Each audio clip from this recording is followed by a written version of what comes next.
আলহামদুলিল্লাহ আহলিহি ওয়াসসালাতু ওয়াসসালামু আলা আহলিহিমা আম্মা বাদ। বলতেছিলাম কতগুলো স্টেশন পাড়ি দিয়ে আমাদেরকে পুনরায় আমাদের আদি বাসস্থান আমাদের বাপের বাড়ি জান্নাতে পৌঁছতে হবে। এক স্টেশন থেকে আরেক স্টেশনে যাওয়াকেই বলা হয় ইন্তেকাল করা। এই হিসেবে আমাদের পিছনে 3 বার ইন্তেকাল হয়ে গেছে। একবার জান্নাত থেকে রূহ জগতের দিকে, আরেকবার রূহ জগৎ থেকে উদর জগতের দিকে, আরেকবার উদর জগৎ থেকে বিশ্ব জগতের দিকে। স্থান পরিবর্তন হয়েছে 3 বার, সামনে আরো 3 বার হবে। একবার বিশ্ব জগৎ থেকে কবর জগতের দিকে, আরেকবার কবর জগৎ থেকে হাসর মাঠের দিকে, আরেকবার হাসর মাঠ থেকে জান্নাতের দিকে। 3 বার ইন্তেকাল হয়েছে, 3 বার সামনে হবে।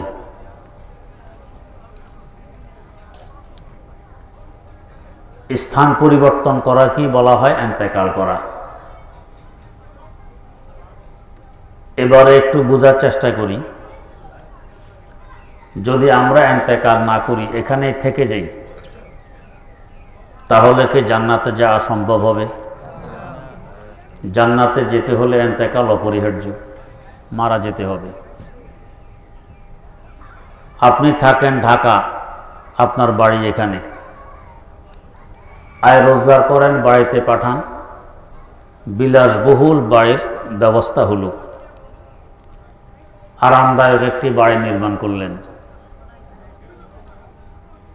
ঢাকায় কাজের সময় শেষ, এখন বাড়ি চলে আসবেন, আরামে থাকবেন। ঢাকা ত্যাগ করে যে বাড়ি আসবেন, এটাকে ইন্তেকালই বলে। ঢাকা থেকে স্থান পরিবর্তন করে নিজ গ্রামে আসতেছেন। এই সময়টা আপনার জন্য আনন্দদায়ক হবে না আতঙ্কময় হবে? আনন্দদায়ক হবে। আমরা অল্প সময়ের জন্য এসেছি বিশ্বজগতে, আমাদের আসল বাড়ি জান্নাতে। এখান থেকে জান্নাতে বিলাসবহুল বাড়ি নির্মাণ করতেছি। নামাজ পড়েন তো ওখানে বাড়ি নির্মাণ হয়, রোজা রাখেন তো ওখানে বাড়ি নির্মাণ হয়, আলহামদুলিল্লাহ পড়েন তো ওখানে গাছ লাগানো হয়। বাড়ি নির্মাণ হয়ে গেছে, আমার যাওয়ার সময় হয়ে গেছে। আমি অস্থায়ী জাগির বাড়ি ছেড়ে স্থায়ী বাপের বাড়ির দিকে রওনা করলাম। এই সময়টা আনন্দময় না আতঙ্কময়? আনন্দময়। না বুঝার কারণে ইন্তেকালকে আমরা আতঙ্কময় মনে করি, কেউ মরতে চাই না। যারা বাস্তবে আল্লাহ ওয়ালা, আল্লাহর সাথে যাদের মহব্বত আছে, এরা মওতকে ভয় পায় না, বরং অপেক্ষায় থাকে, যেহেতু আনন্দময় সময়। হযরত ইবনুল ফারেজ রাহিমাহুল্লাহ মৃত্যুসজ্জায় শায়িত। স্বজনেরা কালেমা শরীফের তালকিন করছে। হঠাৎ দেখা গেছে চেহারা মলিন করে চেহারা অন্যদিকে ফিরিয়ে নিলেন। সবাই ভয় পেয়ে গেল, মনে হয় যেন ঈমান নিয়ে যেতে পারবেন না। এর মধ্যে শোনা যাচ্ছে তিনি গুনগুন করে কবিতা পড়তেছেন। কি কবিতা? লাউ কানাত মুনজালাতি ফিল হুব্বি ইনদাকুম, লাউ কানাত মুনজালাতি ফিল হুব্বি ইনদাকুম, মা কাদ রাআইতু ফাকাদ যায়্যাতু আইয়ামি। ইন্তেকালের আগে একটি সময় আসে, যে সময়কে বলা হয় হালাতে ইনকিশাফে হাকিকত, বাস্তব প্রকাশ হওয়ার সময়। এই সময়ে সে তার ভবিষ্যৎ জীবনটা দেখে নেয়। যদি জান্নাতি হয় তাও দেখে, জাহান্নামী হলে তাও দেখে। তিনিও তার ভবিষ্যৎ জীবন দেখতেছেন কেমন। দেখতেছেন সোনা রূপার ইটের প্রস্তুত বাড়ি যেন তার অপেক্ষায় আছে। শত সহস্র নয়, লক্ষ কোটি মাইল ব্যাপী ফল ফুলের বাগান যেন বাতাসের সাথে দোল খায়। মধুর সাগর কলকল করে বয়ে চলছে। দুধের নদী বয়ে চলছে, শরবতের সমুদ্র বয়ে চলছে, পানির নহর বয়ে চলছে। হুর ও গালমান যেন তার সেবার জন্য অপেক্ষমান। এই অবস্থা দেখে চেহারা অন্যদিকে মলিন করে ফিরিয়ে নিলেন আর পড়তেছেন, লাউ কানাত মুনজালাতি ফিল রব্বি ইনদাকুম। আল্লাহ, আমার সারা জীবনের ইবাদত, সারা জীবনের সাধনা আর তোমাকে ভালোবাসার বিনিময় যদি এ হয় যা তুমি আমাকে দেখাচ্ছ, তাহলে আমি আমার সারাটা জীবন বরবাদ করে দিলাম। কারণ আমি তো এগুলোর জন্য তোমাকে ভালোবাসিনি, এগুলোর জন্য তোমার ইবাদত করিনি। তোমার ইবাদত করেছে, তোমাকে ভালোবেসেছে তোমার জন্য, এগুলো কেন দেখাও? আমার তো তোমার দরকার। মা কাদ রাআইতু ফাকাদ যায়্যাতু আইয়ামি। হঠাৎ হেসে দিলেন। লোকেরা এসে ধরে দেখে ঠান্ডা হয়ে গেছেন। তার মানে ওই বস্তু সামনে থেকে সরে গেছে, কি এসেছে তিনি জানেন, তার খোদা জানেন। যা দেখলে তার হাসি এসে গেছে। হাসতে হাসতে দুনিয়া থেকে বিদায় নিলেন। এটা মুমিন বান্দার নিদর্শন, সে মৃত্যুকালে হাসবে। নিশানে মর্দে মুমিন বাত গোয়াম চমর গায়া তাবাসসুম বর লবে উস্ত। মৃত্যুকালে হাসবে। ভবিষ্যৎ যখন উজ্জ্বল দেখা যায়, মানুষের চেহারা ফুটে ওঠে। তাই এদেরও একটু পর পর কাফনের কাপড় খুলে চেহারার দিকে তাকাইলে দেখবেন আগের তুলনায় চেহারা আরো সুন্দর হয়ে গেছে। কেন? তার ভবিষ্যৎ উজ্জ্বল। পক্ষান্তরে যদি কোনো বেঈমান, যদি কোনো কাফের, কোনো মুশরিক, কোনো মুরতাদ, কোনো নাস্তিক বিদায় নিতে আরম্ভ করে, ও দেখে তার ভবিষ্যৎ জীবনটা কেমন। সে দেখে জাহান্নামের লেলিহান আগুন এখনো যেন তাকে ঘিরে ফেলতেছে। আযাবের ফেরেশতারা লোহার ডান্ডা নিয়ে তার অপেক্ষায় আছে। অসংখ্য সাপ বিচ্ছু যেন তার জন্য কিলবিল কিলবিল করে এগিয়ে আসতেছে। এই ভয়াবহ অবস্থা দেখে তার চোখ উল্টে যায়, চেহারা বিগড়ে যায় ভয়ে, আতঙ্কে। মরামরি খায়, মোটা ঘাম বেরিয়ে আসে, মোটো যেতে রাজি নয়। যতই নারাজ থাকুক, 1 সেকেন্ড কি সময় দেয়া হবে? যদি বলে আজরাইল এতদিন বুঝিনি তাই আমল করিনি, এখন যেহেতু দেখতেছি, 1টা সেকেন্ড অপেক্ষা করো, আমার জিহ্বাটাকে একটু নাড়া মেরে পড়ে নে, লা ইলাহা ইল্লাল্লাহু মুহাম্মাদুর রাসূলুল্লাহ। আজরাইল আলাইহিস সালাম কি তাকে 1 সেকেন্ড সময় দিবে?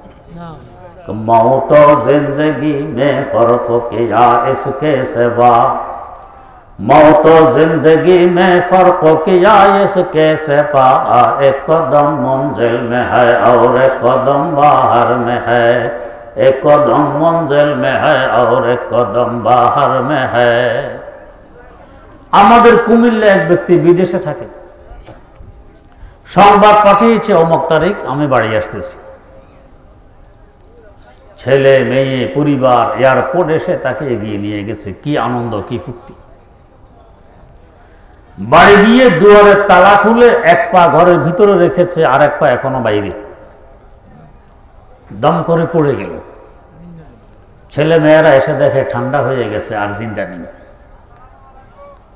পূর্ণ দেহটা ঘরে ঢুকাইতেও তো পারল না। এক কদম বাহার মে হ্যায় और एक कदम मंजिल में है। 1 সেকেন্ড তো আমাকে সময় দেয়া হবে না। আল্লাহ পাক কোরআনে কারিমে ঘোষণা দিয়ে দিয়েছেন, ইজা জাআ আজালুহুম লা ইস্তাখিরুনা সাআতান ওয়া লা ইস্তাকদিমুন। সময় এসে গেলে 1 সেকেন্ড আগেও নয়, পরেও নয়, ঠিক সময়ে বিদায় করে দেয়া হবে। এই লোকটা যখন দেখে তার ভবিষ্যৎ ভয়াবহ, তার অবস্থা যেন বলতে থাকে, মায়নে তুঝ পর আশিক হোকর জিন্দেগি বরবাদ কি। ও আমার গাড়ি বাড়ি, ও আমার টাকা কড়ি, ও আমার অর্থ সম্পদ, ও আমার পরিবার পরিজন, ও আমার ক্ষমতা, তোদের পিছনে দৌড়ে আমি আমার 80-90 বছরের মূল্যবান হায়াত বুঝি বরবাদ করে দিলাম। তার এগুলো থেকে উত্তরে চলে আসে, খোদ ফসা ফান্দা মে বুলবুল ক্যা খাতা সাইয়াদ কি। ও কপাল পড়া, আল্লাহ পাক বিবেক বুদ্ধি দিয়ে তোমাকে পাঠিয়েছিলেন এই জগতে, নিজের বিবেক খরচ করে চলনি। আপন হাতে আব্বাকে কবরস্থ করেছ, আম্মাকে মাটির নিচে রেখে গেছ, কত আত্মীয় স্বজনকে কবর দিয়ে গেছ, নিজে শিক্ষা গ্রহণ করনি যে তোমাকেও তো একসময় এই কবরে আসতে হবে।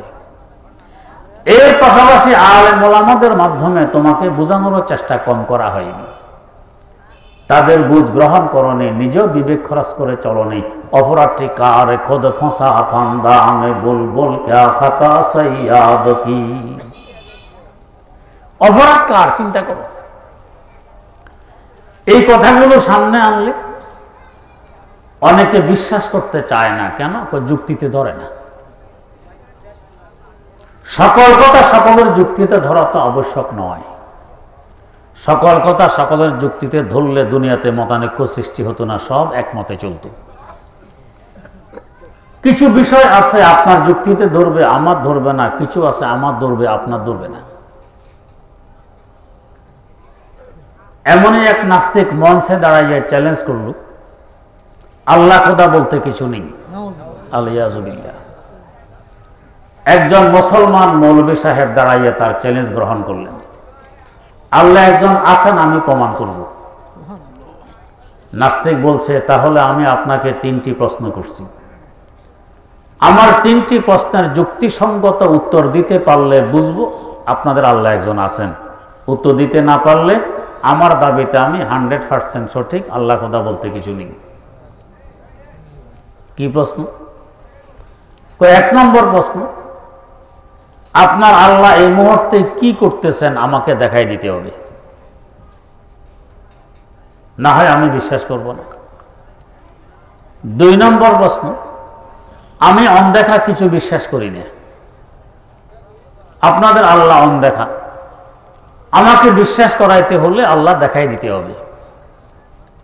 3 নম্বর প্রশ্ন, আপনাদের আকীদা আর বিশ্বাস আপনাদের আল্লাহ অপরাধীদেরকে জাহান্নামে আগুনে পুড়িয়ে শাস্তি দিবেন। জিন জাতি আগুনের সৃষ্টি, জাহান্নামও আগুনের তৈরি। আগুনের সৃষ্টি জিন, আগুনের জাহান্নামে গেলে আগুনের সাথে আগুন মিশবে, শাস্তি কেন হবে? পানির সাথে পানি মিশলে তো শাস্তি হয় না, বাতাসের সাথে বাতাস মিশলে শাস্তি হয় না, তো আগুনের সাথে আগুন মিশলে শাস্তি কেন হবে? 3টি প্রশ্ন সামনে আসার পর মুসলমান মৌলভী সাহেব একখানা ইট হাতে নিয়ে নাস্তিকের মাথায় মারলেন। নাস্তিক হাকিমের কাছে গিয়ে বিচার প্রার্থী হয়, অমুক মুসলমান মৌলভী সাহেবের সাথে আমার অঙ্গীকার ছিল আমি তাকে 3টি প্রশ্ন করব, তার আমার সাথে অঙ্গীকার ছিল তিনি আমার 3টি প্রশ্নের যুক্তিসঙ্গত উত্তর দিবেন।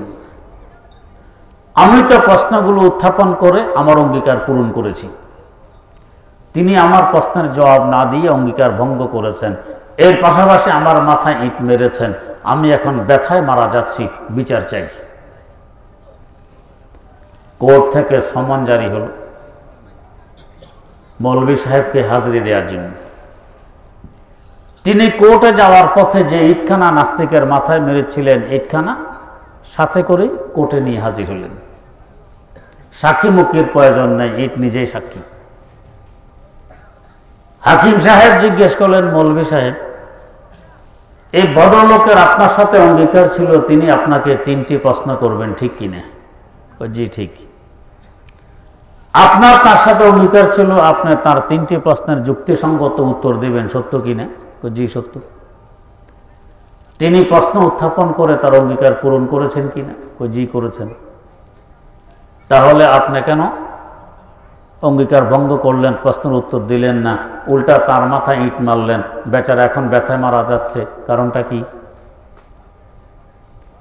মৌলভী সাহেব বললেন, জনাব আমিও তার 3 প্রশ্নের যুক্তিসঙ্গত উত্তর দিয়েছি।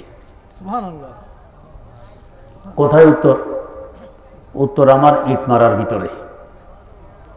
ইট মারার ভিতরে প্রশ্নের উত্তর? জি। একটু ব্যাখ্যা দিয়ে বুঝাই দেন। দেখুন, তার প্রথম প্রশ্ন ছিল আমার আল্লাহ এই মুহূর্তে কি করেন তাকে দেখাই দিতে হবে। আমার আল্লাহ এই মুহূর্তে আমার না একজন মৌলবীর মাধ্যমে নাস্তিকের মাথায় ইট মারাইছেন, এটা দেখাই দিলেন। 2 নম্বর প্রশ্ন ছিল তিনি অনদেখা কিছু বিশ্বাস করেন না, আল্লাহ অনদেখা, তাই বিশ্বাস করেন না। বিশ্বাস করাইতে হলে দেখাই দিতে হবে। তিনি যে বলছেন তিনি ব্যথায় মারা যাচ্ছেন, আমরা তো তার ব্যথা দেখি না, আমিও তার ব্যথা বিশ্বাস করি না। ব্যথা বিশ্বাস করাইতে হলে ব্যথা দেখাই দিতে হবে। দেখানো ছাড়া যদি ব্যথা বিশ্বাস করা যায়, দেখানো ছাড়া আল্লাহ বিশ্বাস করতে সমস্যা কোথায়?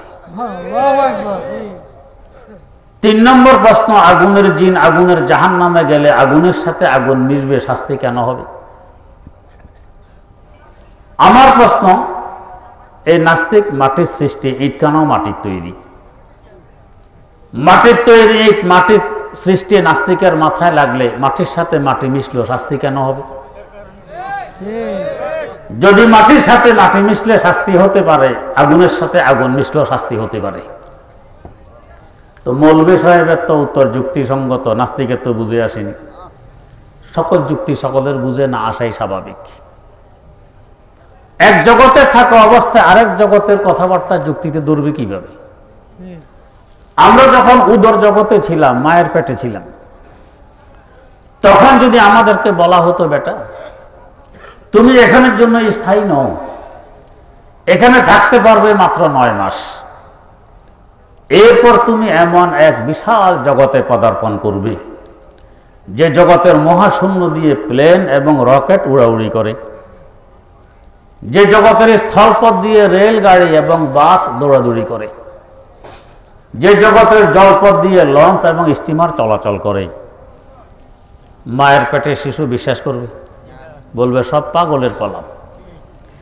আমি হাত পা গুছিয়ে কোনো প্রকার বসে আছি, হাত পা লম্বা করার জায়গা পাই না, তুমি রকেট উড়ার কথা, রেলগাড়ি দৌড়ার কথা, স্টিমার চলার কথা বলছো, সব পাগলের কলাম।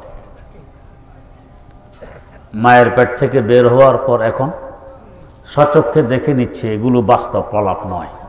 তো তখন কেন প্রলাপ বলেছিল? তখন ছিল এক জগতে, বলা হচ্ছিল আরেক জগতের কথা। তেমনি ভাবে আসি এখন বিশ্ব জগতে, বলা হচ্ছে কবর জগতের কথা, হাসর মাঠের কথা, জান্নাত জাহান্নামের কথা। যুক্তিতে ধরবে কিভাবে? এমনকি এক জগতে থাকার পরেও তো এক এলাকার কথা আরেক এলাকাওয়ালারা বোঝে না। আমরা স্থল জগতের বাসিন্দা, কিছু প্রাণী আছে জল জগতের বাসিন্দা, পানিতে বসবাস করে। স্থলের কিছু কিচ্ছা কাহিনী জলের মাছকে যদি শোনানো হয়, এরা বিশ্বাস করবে? এক ব্যক্তি বড়শি ফেলেছে দিঘিতে, দিঘি বোঝেন তো? খালি বড়শি ফেললে মাছ ধরে? বড়শির উপরে আটার কাই, ময়দার খামির কিংবা বল্লা ভেমরুলের টোবের আবরণ দিয়ে বড়শি ফেলতে হয়। বড়শি ফেলার পর বিশাল একটি কাতল মাছ দ্রুত গতিতে আসতেছে বড়শির দিকে। আসার পথে ছোট্ট একটি পুঁটি মাছের সাথে সাক্ষাৎ ঘটে। কাতলের গতি অসাধারণ দ্রুত দেখে পুঁটি জিজ্ঞেস করতেছে, কাতল ভাই এত দ্রুত গতিতে কোথায় যাও? কাতল জবাব দেয়, ওই যে খাবার দেখা যায় ওইটা খাইতে যাই।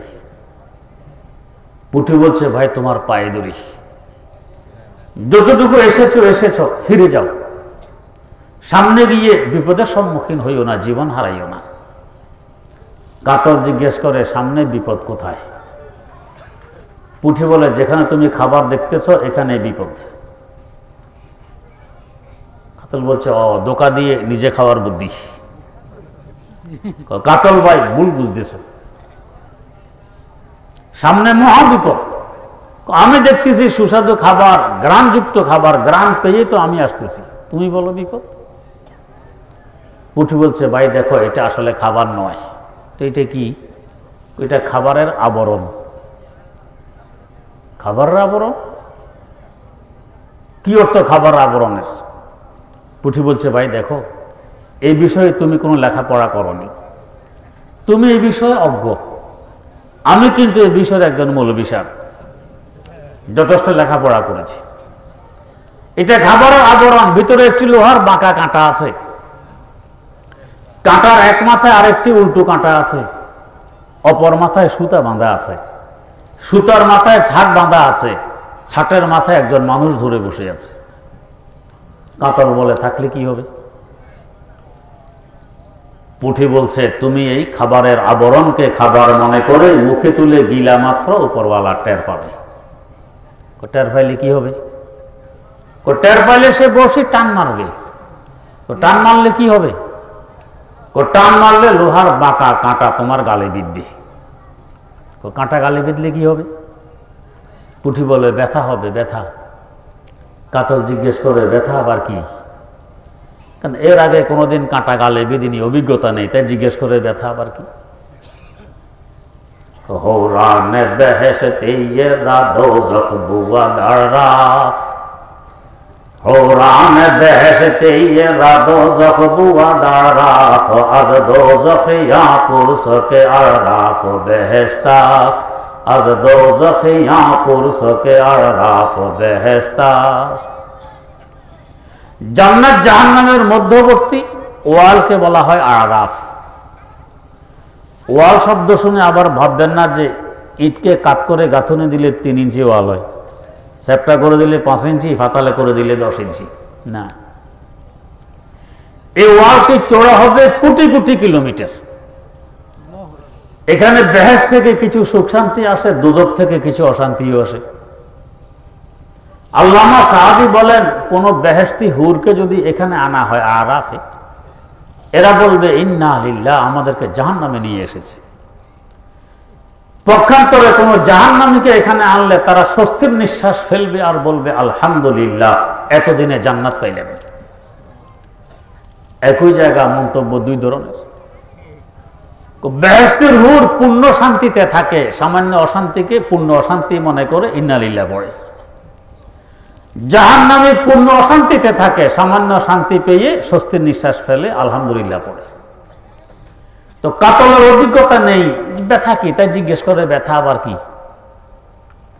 পুঁটি জবাব দেয় ব্যথা কি? এটা বোঝানো যায় না, যখন ব্যথা শুরু হয় এমনিতেই বুঝে চলে আসে। আর শুধু ব্যথা যে হবে তা নয়, মুহূর্তের মধ্যে তুমি শুকনো জায়গায় পৌঁছে যাবে। কাতল বলে সেখানে পৌঁছলে কি হবে? সেখানে পৌঁছতে দেখবে তোমার শ্বাস নিঃশ্বাস সরে না, তুমি ছটফট ছটফট করছো, তোমার মুখ দিয়ে তাজা রক্ত বেরিয়ে আসছে। তারপর কি হবে? তারপর দেখবে হঠাৎ তোমার কল্লা এবং লেজ যেন কার মুঠের ভিতরে ঢুকে গেছে, ছটফট করার আর সুযোগ বাকি থাকবে না। তারপর কি হবে? তারপর দেখবে তোমার নিচে একখানা ধারালো দাও কিংবা বটি দাঁড়াইয়াছে। কাতর জিজ্ঞেস করে দাও বটির এখানে কি কাজ? দাও বটির প্রথম কাজ তোমার দেহের আঁশার চামড়াগুলো খসে ফেলে দেয়া। দ্বিতীয় কাজ তোমাকে খণ্ড বিখণ্ড করে ফেলা। তারপর কি হবে? তারপর তোমার এই টুকরোগুলোকে ডুলা খলয় কিংবা গামলায় রেখে কলের গোড়ায় কিংবা নদীর ঘাটে নিয়ে আছাড়তে আছাড়তে তোমার সব ঘোলা পানি বের করে ফেলবে। তারপর কি হবে? তারপর দেখবে তোমার এই টুকরোগুলোতে হলুদ, লবণ ও মরিচ মাখা হবে। কাটা গায়ের মধ্যে যদি লবণ মরিচ মাখা যায়, কি আরামের আরাম! তারপর কি হবে? তারপর দেখবে ওদের চুলায় দাউ দাউ করে আগুন জ্বলছে, উপরে একটি লোহার কড়াই বসানো আছে, কড়াইয়ের ভিতরে গরম উথিলিত তেল টকবক টকবক করছে। কাতল বলে গরম উথিলিত তেল টকবক করলে আমার কি আসে যায়? তো তোমার এক একটি টুকরো ওই গরম তেলে ঢেলে দিয়ে বাজি করা হবে, বাজি। তারপর কি হবে? তারপর বড়শিওয়ালার ঘরের সদস্যরা বর্তন নিয়ে তোমার অপেক্ষায় বসে আছে। আমার সাথে সাক্ষাতের জন্য অপেক্ষা? সাক্ষাতের জন্য অপেক্ষা। সাক্ষাতের ধরনটা কেমন হবে? ধরন হবে এদের প্রত্যেকের হাতে 5 কাঁটাওয়ালা কাঁটা চামচ আছে। এই কাঁটা চামচ দিয়ে তোমার কাঁটাগুলো তোমার গোশত থেকে পৃথক করে ফেলবে। তারপর কি হবে? তারপর তোমার কাঁটাগুলো কুকুর বিড়াল চিবিয়ে খাবে, আর গোশতগুলো সদস্যরা চিবিয়ে খাবে, যাদের প্রত্যেকের মুখের ভিতরে 32-32টি করে লোহার ন্যায় শক্ত দাঁত আছে। তারপর কি হবে? তারপর ওরা তোমাকে গিলে ওদের পেটের ভিতরে ঢুকিয়ে ফেলবে। বড় নিরাপদ জায়গা, ভালোই তো। কয় না নিরাপদ নয় তো কি সেখানে? সেখানে গেলে দেখবে একটি মেশিন ফিট করা আছে যাকে বলা হয় হজমি শক্তি। এই মেশিনে চুরমার করে তোমাকে পায়খানা বানিয়ে ফেলবে। তারপর কি হবে? ও তার একদিন পর তুমি ওদের পিছনের রাস্তা দিয়ে পুনরায় বেরিয়ে আসবে। বের হওয়ার কথা শুনে কাতল অট্টহাসি দিয়ে আর বলে, তাহলে সমস্যা কিসের? বের হয়ে 2-4 লাফ দিলেই তো আবার দিঘিতে পৌঁছতে পারবো। মধ্যখানে বিনা টিকিটে বিনা খরচে কত দেশ দুনিয়া সফর হবে, কত শহর বন্দর দেখা হবে, ভালোই তো, অসুবিধে কি? পুঁটি বলে, না, দেশ দুনিয়া দেখা হবে না, শহর বন্দরে সফরও হবে না, তো তাহলে কি হবে? তো তার 1-2 দিন পর তুমি মাটি হয়ে যাবে, তোমার অস্তিত্ব খুঁজে পাওয়া যাবে না। খাবার সামনে রেখে ধৈর্য আর কতক্ষণ ধরা যায়? কাতল বলে, 4 আনার মোল্লা পুঁটি, তোমার ওয়াজ নসিহত শেষ হয়েছে? তিরস্কার করে। পুঁটি বলছে, কাতল ভাই, আমাকে ভুল বুঝতেছ, শত্রু ভাবতেছ, আমি তোমার শত্রু নয়, তোমার মঙ্গলকামী। এখনো হাত জোর করে বলছি, ফিরে যাও, সামনে গিয়ে বিপদের সম্মুখীন হইও না, জীবন হারাইও না। কাতল চোখ রাঙ্গা করে বলে, ও 4 আনার মোল্লা পুঁটি, সারাটে জীবন কাটাইলাম এই দিঘিতে, 1 মিনিট সময় লাগে না দিঘির চতুর্দিক একবার ঘুরে আসতে পারি। জীবনে তো কোনোদিন 32 দাঁতওয়ালা মানুষের সাথে সাক্ষাৎ ঘটল না। গরম উথিলিত তেলের তাপ দেহে অনুভব হইল না। হজমে শক্তি নামে মেশিনের আওয়াজ কানে পৌঁছল না। পাগলের প্রলাপ কেন বকছ? তুমি কি জানো না আমি স্বাধীন জগতের স্বাধীন চেতনার প্রাণী? আমার স্বাধীনতায় হস্তক্ষেপের অধিকার তো তোমার নেই, 4 আনার মোল্লার নেই। কারণ আমার শান হলো রেহে বাহার মে আজাদে ওয়াতন সুরতে মাহি। তুমি তোমার কাছে যাও, আমাকে স্বাধীনভাবে আমার কাজ করতে দাও। এত তিরস্কারের পরেও পুঁটি চোখের পানি ছাড়ে, হাত জোর করে কাকুতি মিনতি করে, কাতলকে ফিরানোর চেষ্টা করে।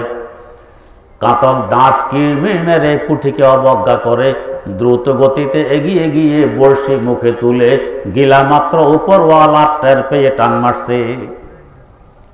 লোহার বাঁকা কাঁটা কাতলের গালে বেঁধে গেছে, এখন হাড়ে হাড়ে টের পায় ব্যথা কাকে বলে। দেখতে না দেখতে কাতল পৌঁছে গেছে শুকনো জায়গায়। সেখানে পৌঁছে দেখে শ্বাস নিঃশ্বাস সরে না, ছটফট ছটফট করছে, তাজা রক্ত তার মুখ দিয়ে বেরিয়ে আসছে। এর মধ্যে হঠাৎ তার কল্লা এবং লেজ যেন কার মুঠের ভিতরে ঢুকে গেছে। ছটফট করার সুযোগটিও আর বাকি রইল না। এবার দেখে নিচে একখানা ধারালো বঠি দাঁড়াই আছে। এক কথায় পুঁটি যা কিছু বলেছিল একের পর এক সব ঘটে চলছে। কাতল এখন কাঁদে, চোখের পানি ছাড়ে, আর পুঁটিকে স্মরণ করে, হায় রে পুঁটির কথা কেন শুনলাম না? যদি শুনতাম এই বিপদের সম্মুখীন হতাম না। কিন্তু দিন গেলে কাঁদে বেড়ে বসে, তোর কাঁদা কেউ শুনবে না। এখন কানলে কি লাভ হবে? সময় তো চলে গেছে। তো তেমনি ভাবে জগতের কাফের মুশরিক নাস্তিক মুরতাদেরা দ্রুত গতিতে ছুটছে। ওলামায়ে কেরাম জিজ্ঞেস করে, এত দ্রুত গতিতে কোথায় যাও? তো সিনেমা হলে ঢুকতে যাই, টেলিভিশনে অশ্লীল ছবি দেখতে যাই, ঘুষের পয়সা আনতে যাই, সুদের পয়সা আনতে যাই। ওলামায়ে কেরাম বিনয়ের সাথে ফিরানোর চেষ্টা করেন, খবরদার খবরদার, সিনেমা দেখলে টেলিভিশন দেখলে অল্প সময়ের জন্য হয়তো চোখ জুড়াবে, পিছনে আছে কঠিন শাস্তির ব্যবস্থা। খবরদার, সুদের পয়সা আনলে সামান্য সময়ের জন্য পকেট গরম থাকবে, মনে রাখবে সুদ খাওয়ার জাহান্নামের আগুন খাওয়া এক কথা, ঘুষ খাওয়ার পায়খানা খাওয়া এক কথা। তার কাছে যেও না, ফিরে আসো, ফিরে আসো। কথিত বুদ্ধিজীবীর গোষ্ঠীরা, কাফেরেরা, মুশরিকেরা, মুরতাদেরা, নাস্তিকেরা 4 আনার মোল্লা বলে গালি দেয়, আর বলে মোল্লার তো সাহস কম নয়। এই বিজ্ঞানের যুগে মোল্লা তো এখনো আলিফ বা তা সা নিয়ে মাদ্রাসায় পড়ে আছে। আমরা আজ থেকে 50 বছর পূর্বে পৃথিবী থেকে লক্ষ লক্ষ কিলোমিটার দূর চন্দ্রে পৌঁছে গেছি। পৃথিবী থেকে 8 কোটি কিলোমিটার দূর মঙ্গল গ্রহে পৌঁছার আর সামান্য বাকি আছে। রকেট যুগে পৃথিবীর চতুর্দিক একবার ঘুরে আসতে পারে মাত্র 17 মিনিট লাগে। কত সময় মহাশূন্যে কাটাইলাম, আযাব ও গজবের ফেরেশতাদের সাথে তো কখনো সাক্ষাৎ ঘটল না। জাহান্নামের আগুনের তাপ দেহে অনুভব হইল না। আযাবের ফেরেশতাদের লোহার ডান্ডার পিটুনির আওয়াজ কানে পৌঁছল না। ও চারানার মোল্লা, পাগলের প্রলাপ কেন বকছো? তুমি তোমার কাছে যাও, আমার স্বাধীনতায় হস্তক্ষেপের অধিকার তো তোমার মতো চারানার মোল্লা নেই। এত তিরস্কারের পরেও আলেম সমাজ কাকুতি মিনতি করে ফিরানোর চেষ্টা করেন। রাতের অন্ধকারে তাহাজ্জুদের পর মাওলার দুয়ারে সেজদায় পড়ে চোখের পানি ছাড়েন। মুশরিক আনা জিন্দেগি সে দিল তু আব ঘবরা গয়া। আল্লাহ, তোমার বান্দাকে সাধ্য অনুপাতে বোঝানোর চেষ্টা করেছি, ফেরানোর চেষ্টা করেছি, বান্দা ফিরে না। বান্দার অন্তর তো তুমি খোদার কুদরতি হাতে, তোমার দরবারে ফরিয়াদ, তার অন্তরটা একটু তোমার দিকে ফিরায় দাও না। পসর জুড়ে কলবয়ে কারে তোরা, কলব হাকালে তোফাইলে মুস্তাফা, কলব হাকালে তোফাইলে মুস্তাফা। দিনের বেলা গুজান, রাতের অন্ধকারে মাওলার দুয়ারে চোখের পানি ছাড়েন। কিন্তু কাফেরেরা, মুশরিকেরা, নাস্তিকেরা, মুরতাদেরা আলেম সমাজকে চোখ রাঙ্গা করে দাঁত কিরমি মেরে ছুটে গিয়ে ঢুকেছে সিনেমা হলে, বসেছে টেলিভিশনের সামনে অশ্লীল ছবি দেখার আসরে, খেয়ে পেট বোঝাই করেছে সুদের পয়সা, ঘুষের পয়সা। দেখতে না দেখতে উপরওয়ালা বর্ষি টান মারলেন। সাকারাতুল মউত তথা মৃত্যু যন্ত্রণা আরম্ভ হয়ে গেছে। এখন হাড়ে হাড়ে টের পায় মৃত্যু যন্ত্রণা কাকে বলে। দেখতে না দেখতে পৌঁছে গেছে অন্ধকার গর্ত কবর জগতে। সেখানে পৌঁছে দেখে আলেম সমাজ কোরআন হাদিসের আলোকে যা কিছু বলেছিলেন একের পর এক সব ঘটে চলছে। এখন চোখের পানি ছাড়ে আর কাঁদে। আলেম সমাজকে স্মরণ করে, অমক হুজুরের কথা কেন শুনলাম না, ইমাম সাহেবের কথা কেন মানলাম না। যদি শুনতাম আর মানতাম এ বিপদের সম্মুখীন হতাম না। কিন্তু দিন গেলে কাঁদবি রে বসে, তোর কাঁদা কেউ শুনবে না। এখন কাঁদলে কি লাভ হবে? সময় তো চলে গেছে। এই অবস্থায় কবরে পৌঁছার পর আল্লাহ পাকের পক্ষ থেকে ঘোষণা আসবে, এটা তো আসামি হয়ে এসেছে এই জগতে, আসামিকে আসামির পোশাক পরাইতে হবে। আলবেসুহু মিনান নার, আসামির পোশাকের কারখানা জাহান্নামে, সেখান থেকে আগুনের একটি পোশাক এনে তাকে পরাইয়ে দাও। ওয়াফরুশুহু মিনান নার, জাহান্নাম থেকে আগুনের বিছানা এনে একে বিছাইয়ে দাও। ওয়াফতাহু লাহু বাবান ইলান নার, জাহান্নামের দিকে একটি দুয়ার খুলে দাও, এখানে থাকা অবস্থায় যাতে জাহান্নামের শাস্তি ভোগ করতে পারে। পক্ষান্তরে যদি কোনো মুমিন নেককার বান্দা বিদায় নেয়, আল্লাহ পাকের পক্ষ থেকে ঘোষণা আসবে, তো এই জগতের দুলামিয়ার পোশাক প্রস্তুত হয় জান্নাতে, জান্নাত থেকে একটি দুলার পোশাক এনে তাকে পরায়ে দাও। আলবেসুহু মিনাল জান্নাহ ওয়াফরুশুহু মিনাল জান্নাহ, জান্নাত থেকে দুলামিয়ার বিশেষ বিছানা এনে তাকে বিছায়ে দাও। ওয়াফতাহু লাহু বাবান ইলাল জান্নাহ, বেহেশতের দিকে একটি দুয়ার খুলে দাও, যাতে বেহেশতি পোশাক পরিধান করে বেহেশতি বিছানায় বেহেশতি সুখ শান্তি ভোগ করতে করতে আরামে ঘুমাইতে পারে। কিন্তু যুক্তিতে ধরে না। এমনই এক যুক্তিবাদী নদী পাড়ায় দেওয়ার জন্য খেয়া নৌকায় উঠছে। কিছু দূর যাওয়ার পর যুক্তি নাড়া মারছে পেটের ভিতরে। মাঝি বেটাকে জিজ্ঞেস করে, এই মাঝি বেটা বলো তো, নদীতে জোয়ার বাটা কেন হয়? মাঝি কয়, স্যার মূর্খ মানুষ, জোয়ার বাটা কেন হয় এগুলো আমি বুঝি টুঝি না। আহা, জীবন শেষ করেছো নদীর বুকে, জোয়ার বাটা কেন হয় বোঝো না? তোমার জীবনের তো চারা নাই বৃথা। আর একটু পরে আবার, এই মাঝি বেটা বলো তো, সাগরের পানি লবণাক্ত কেন? কয়, স্যার মূর্খ মানুষ, জানি না কেন লবণাক্ত। আহা, জীবন শেষ করেছো পানিতে, সাগরের পানি কেন লবণাক্ত বোঝো না? তোমার জীবনের তো আটা নাই বৃথা। আর একটু পরে আবার, এই মাঝি বেটা বলো তো, চন্দ্রগ্রহণ সূর্যগ্রহণ কেন হয়? কয়, স্যার জমিনের থেকে জমিনের খবর দিতে পারলাম না, আকাশের খবর দিব। আহা, তোমার জীবনের তো 12 আনাই বৃথা। কয়, স্যার পুরা জীবনে বৃথা গেল। হিসাব জানো না? 4 আনা হিসাব জানি, নদীর এই পার থেকে ওই পাড়ে নিলে 4 আনা পাই, এই পার থেকে এই ফেলে আসলে 4 আনা পাই, আর বেশি হিসাবের দরকারই হয় না। 4 আনা বাকি আছে আর কি, 16 আনা থেকে 12 আনা গেলে 4 আনা বাকি আছে। এতক্ষণ নৌকা নদীর মধ্যখানে পৌঁছে, হঠাৎ ঈশান কোণ থেকে কালবৈশাখীর জয় উঠছে। কালবৈশাখীর জয়ে তরঙ্গের পর তরঙ্গ, ঢেউর পর ঢেউ নৌকায় ধাক্কা মারছে, নৌকা হাবুডুবু খাচ্ছে। এখন এই যুক্তিবাদী চোখ এরকম বড় বড় করছে, লাল রঙের। মাঝি বলে, স্যার আমাকে ধরবেন নাকি? কই কি এই সময় তুমি আমার সাথে তিরস্কার করো? কই না স্যার, প্রশ্নের উত্তর দিতে পারলাম না, বোধহয় ক্ষিপ্ত। না চোখ এত বড় করছেন কেন, লাল করছেন কেন? কই দেখো না ঝড় উঠছে। তো স্যার ঝড় উঠলে কি হবে? ঝড় উঠলে নৌকা ডুববে না? তো স্যার নৌকা ডুবলে কি হবে? নৌকা ডুবলে আমরা ডুবে মরবো না? ও কেন মরবেন স্যার, সাঁতার জানেন না? যুক্তিবাদী বলে, না রে মাঝি, আমি তো সাঁতার শিখিনি, সাঁতার তো জানি না। সুযোগ পেয়ে মাঝি এবার বলছে, বাঁচলে এবার আমার কথা হিসেব কর পিছে, তোমায় দেখি জীবন খানা 16 আনাই মিছে। ও যুক্তিবাদী, এতক্ষণ যাবৎ 4 আনা করে আমার জীবনের 12 আনাকে বৃথা বলে আখ্যায়িত করেছ। তোমার হিসাব অনুযায়ী যে 4 আনা বাকি আছে, এই 4 আনা দিয়ে সাঁতার কেটে নদীর কূলে উঠে জীবন বাঁচাইতে সক্ষম হব ইনশাআল্লাহ।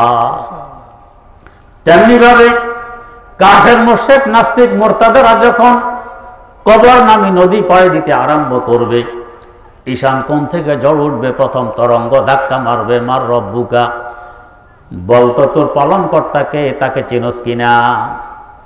দুনিয়ায় থাকা অবস্থায় যে পালন কর্তাকে চিনিনি, মনে করে আমার চাষাবাদ, আমার জায়গা জমি আমাকে খাওয়ায়, আমার চাকরি আমাকে খাওয়ায়, ব্যবসা আমাকে খাওয়ায়, এরাই তো পালন কর্তা। দুর্দশিতার কি পরিমাণ অভাব! একজন মহিলা একজন হুজুরকে দাওয়াত করছে, খানা খাওয়াবে। হুজুর আসার সময় সাথে একটি ছোট্ট বাচ্চাও নিয়ে আসছে। মহিলা পর্দানিসীন, কিন্তু খাবার পরিবেশন করার মতো পুরুষ লোক তার ঘরে নেই। বেচারি মধ্যখান দিয়ে পর্দা ঝুলাইয়ে এক পাশে ও এক পাশে হুজুরকে বসতে দেয়। কারণ পর্দার নিচ দিয়ে খাবার ঠেলে দেয়, বিরিয়ানির গামলা, গোশতের পেয়ালা, মাছের বাটি বিরিয়ানির নিচ দিয়ে ঠেলে দেয়। হুজুর খায়। ছোট ছেলে খাওয়া দাওয়া বন্ধ করে আশ্চর্য হয়ে পর্দার দিকে তাকাইয়ে বসে আছে। একটু পরে হুজুর জিজ্ঞেস করে, এই বেটা খাওয়া দাওয়া বন্ধ করে পর্দার দিকে কি দেখো? ও পর্দা দেখি। কি হয়েছে পর্দার? হুজুর দেখেন না এমন পর্দায় মহিলা ফাইলো করি। কেমন পর্দা? ও দেখেন না পর্দার ভিতর থেকে বিরিয়ানি বেরিয়ে আসে, পর্দা থেকে মাছ বেরিয়ে আসে, গোশত বেরিয়ে আসে। এমন একটি পর্দা যদি আমরা পাইতাম, বিরিয়ানি বের করতাম আর খাইতাম, আর কোনো চিন্তা ছিল? হুজুর বলে, ব্যাক কল, পর্দার ভিতর থেকে বিরিয়ানি বের হয়। তোর দুর্দশিতার অভাব, তোর দৃষ্টি পর্দা পর্যন্ত সীমিত। পর্দার ওই পাশে একজন মানুষ বসে আছে, ও ঠেলে দেয়। সে ঠেলে না দিলে পর্দার বাফের ক্ষমতা আছে, বিরিয়ানি ঠেলে দিবে, মাছ বের করবে, গোশত বের করবে। তেমনি ভাবে যাদের দুর্দশিতার অভাব, তারা মনে করে রিজিক ঠেলে দেয় আমাকে এই জমি, রিজিক ঠেলে দেয় ব্যবসা, রিজিক ঠেলে দেয় আমার চাকরি। যাদের দুর্দশিতে আছে তারা দেখে এগুলো সব পর্দা, পিছনে আছে আমার আল্লাহর কুদরতি হাত। এই সব দর নজর হা পর্দা হাসতে দর হাকিকত ফারেলে হারসায় খোদাস। আমার আল্লাহ ঠেলে না দিলে জমিনের বাপের ক্ষমতা নেই ফসল দিতে পারে, ব্যবসার বাপের ক্ষমতা নেই উন্নতি দিতে পারে। যদি জমিন দিত কখনো ফসল নষ্ট হতো না, যদি ব্যবসা দিত কখনো ব্যবসা লস হতো না। পিছনে আমার আল্লাহর হাত। যার দুর্দশিতা নেই সে মনে করে এগুলো খাওয়ায়, আল্লাহকে চিনি নেই। সেখানে জবাব দিবে, লা আদরি, আমি চিনি না কে আমার পালন কর্তা। দ্বিতীয় তরঙ্গ ধাক্কা মারবে, ওমা দিনুকা, তোর দিন ধর্ম কি ছিল পরিচয় দিয়ে যা। দুনিয়া থাকাকালীন দিন ধর্মের ধারেনি ছিল নাস্তিক মুরতাদ। জবাব দিবে, আমার দিন ধর্ম কি আমি চিনি না। তৃতীয় তরঙ্গ ধাক্কা মারবে, ওমান নবিয়ুকা, তোর নবী কে ছিলেন তাকে চিনস কিনা একটু পরিচয় দিয়ে যা। দুনিয়া থাকা অবস্থায় যে নবীর সুন্নতের ধারেনি, উল্টা নবীর ইজ্জত নিয়ে খেলেছে ছিনিমিনি, নবীকে নিয়ে করেছে কটাক্ষ। জবাব দিবে, হা হা লা আদরি, আফসোস আফসোস, আমি চিনি না কে আমার নবী। সুযোগ পাইলে আলেম সমাজ সেখানে বলতে পারবেন, বাসলে এবার আমার কথা হিসেবে কর পিছে, তোমায় দেখি জীবন খানা 16 আনায় মিছে।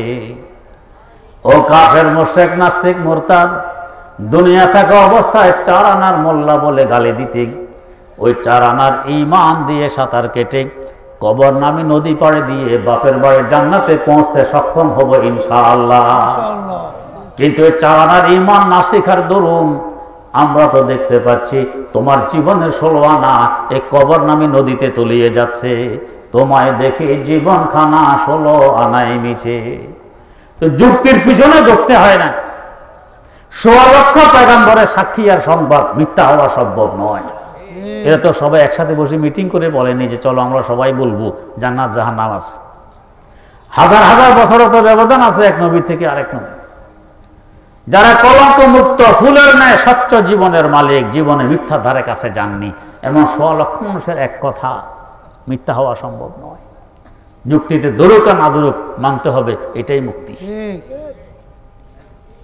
তো বলতেছিলাম মওত আমার জন্য আনন্দময়, আতঙ্কময় নয়। যেহেতু এই মওতের মাধ্যমে আমাকে বাপের বাড়ি পৌঁছতে হবে, মওত ছাড়া তো বাপের বাড়ি পৌঁছা সম্ভব হবে না। কেমন আনন্দময়? হযরত হাফেজ শিরাজি রহমতুল্লাহ আলাইহি চেহারায় চিন্তার ছাপ। জিজ্ঞেস করা হলো, জনাব পেটে কোনো ব্যথা বুতে আছে? ভাই কেন এই প্রশ্ন? সবসময় দেখি চেহারায় চিন্তার ছাপ, হাসি খুশি আনন্দ উল্লাস করতে দেখি না, মনে হয় ব্যথা আছে। জবাব দিলেন, হ্যাঁ ব্যথা আছে, তবে পেটে নয়। কোথায়? তো ব্যথা অন্তরে। কিসের ব্যথা? জবাব দিলেন, খরমা রোজে কে যে মন জেলে ভয়রা বেরাওয়ান, খরমা রোজে কে যে মন জেলে ভয়রা বেরাওয়ান, রাহাতে যা তলবম ওয়াজ পায়ে জানা বেরাওয়ান, রাহাতে যা তলবম ওয়াজ পায়ে জানা বেরাওয়ান। ও প্রশ্নকারী, তুমি কি বুঝো না অন্তরঙ্গ বন্ধু যদি বন্ধুকে রেখে কোথাও দূরে সরে পড়ে, বন্ধু সব সময় চিন্তায় মগ্ন থাকে, আবার বন্ধুর সাক্ষাৎ কবে ফিরে পাবো। বিচ্ছেদ অবস্থায় আনন্দ উল্লাস করা বন্ধুর পক্ষে সম্ভব হয় না। আমিও তো আমার বাস্তব বন্ধু আল্লাহ রাব্বুল আলামিন থেকে অনেক দূরে সরে আছি, সাক্ষাৎ কবে হবে সে চিন্তায় আমি সব সময় চিন্তিত। অপ্রশ্নকারী, যেদিন আমার মাটির দেহ মাটিতে পড়ে থাকবে, আমার রূহ বন্ধুর সাথে মিলনের লক্ষ্যে দেহ ত্যাগ করে উড়ে চলবে, ওই দিন হবে আমার আনন্দের দিন। ওই আনন্দের দিনের লক্ষ্যে এখন থেকে গজল প্রস্তুত করে রেখেছি। গজল গাইতে গাইতে মনের আনন্দে বন্ধুর সাথে সাক্ষাতের লক্ষ্যে উড়ে চলবো। নজরে কর দামকে গারা ইয়াদ বসারে ঈদমে রোজে, নজর কর দামকে গারা ইয়াদ বসারে ঈদমে রোজে, তাদের মায় কাদা সাদান গজল খাবে রাওয়াম, তাদের মায় কাদা সাদান গজল খাবে রাওয়াম। আমরা তো আতঙ্কের দিন মনে করি আর তারা আনন্দের দিন মনে করে। হযরত খাজা মওদুদ চিশতি রহমতুল্লাহ আলাইহি, খাজা মুঈনুদ্দিন আজমিরি রহমতুল্লাহ আলাইহির দাদা পীরের পীর শাইখুল হাদিস আল্লামা জাকারিয়া রহমতুল্লাহ আলাইহি তারিখে মাশায়েখে চিশতিয়া তরিকার বুজুর্গদের ইতিহাস এই কিতাবে লিখেছেন। আজ থেকে 1000 বছর আগের কথা। তিনি ইন্তেকাল করেছেন, গোসল হয়ে গেছে, কাফন পরানো হয়ে গেছে, কবর খনন হয়ে গেছে, জানাজার নামাজও শেষ হয়ে গেছে। লোকেরা এখন তার খাট কাঁধে নিবে, কবরস্থানে পৌঁছবে, 3 জন মানুষ কবরে নামবে, লাশ কবরস্থ করবে, এতটুকু সময় সামনে বাকি। লেখা আছে জানাজার নামাজের সালাম ফিরানো মাত্র তার মৃতদেহ উড় আরম্ভ করে দিয়েছে। কেন উড়ে? হায়াতের বাধার কারণে আল্লাহ পাকের সাথে সাক্ষাৎ করতে পারেনি, বাধা সরে গেছে সাক্ষাৎ সন্নিকটে। এরা তো দেরি করতেছে, দেরি তো আর সহ্য হয় না। খরমা রোজে কে মান ওরে আশাওয়াম, জিসমে বগজারাম সরাসর জাশাওয়াম, জিসমে বগজারাম সরাসর জাশাওয়াম। কেমন আনন্দের দিন তাদের জন্য মওত। তো মওত তো বাস্তবে আসে আনন্দের জন্য। আমি অস্থায়ী জীবন শেষ করে স্থায়ী জীবন, স্থায়ী বাসস্থান বাপের বাড়ি পৌঁছানোর জন্য মওত আসতেছে। এটা আনন্দের বিষয় নয়, আতঙ্কের বিষয় নয়, এটা আনন্দের বিষয়। আমাদের সকলের মন যাতে আনন্দময় হয়, এই জন্য এই ধরনের ওয়াজ মাহফিল, মাদ্রাসা, এই দ্বীনি শিক্ষা, এগুলো এই জন্যই। আল্লাহ রাব্বুল আলামিন আমাদেরকে সহি বুঝে আমাদের মনকে আনন্দময় করে সকলকে জান্নাতুল ফেরদাউসের মালিক বানিয়ে দিন। সুবহানাল্লাহি ওয়া বিহামদি, সুবহানাকাল্লাহুম্মা ওয়া বিহামদিক, আশহাদু আল্লা ইলাহা ইল্লা আনতা, আস্তাগফিরুকা ওয়া আতুবু ইলাইক।